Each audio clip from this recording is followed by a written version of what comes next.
Well, speaking of this, neighbors who are still recovering from destructive flash flooding last month are hoping that history does not repeat itself. News 4's Rachel Kingston is live along Cazenovia Creek in South Buffalo tonight. Rachel?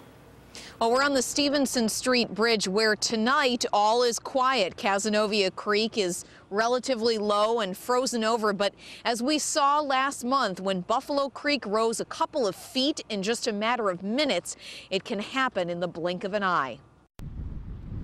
Neighbors in West Seneca remember this all too well. The night 6 weeks ago when Buffalo Creek spilled over its banks and into their streets, forcing them to evacuate their homes. We're very nervous. I'm scared.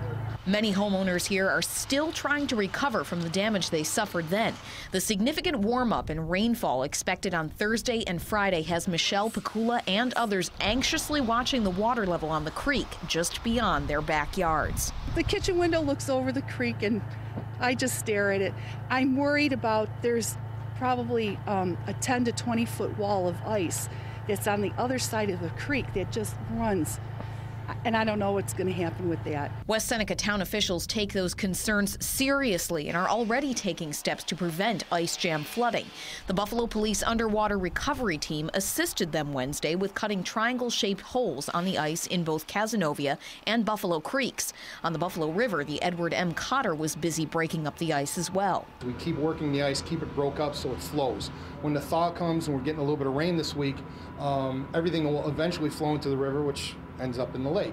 So we want to keep it so it doesn't form up and stack. Back on Lexington Green, some neighbors were taking preventative measures of their own, stacking sandbags to protect the homes of the elderly. They can't physically do it, so we got one of my neighbors coming right now. We're going to put him around his windows. He suffered about 9 feet of water damage to his house during the flood.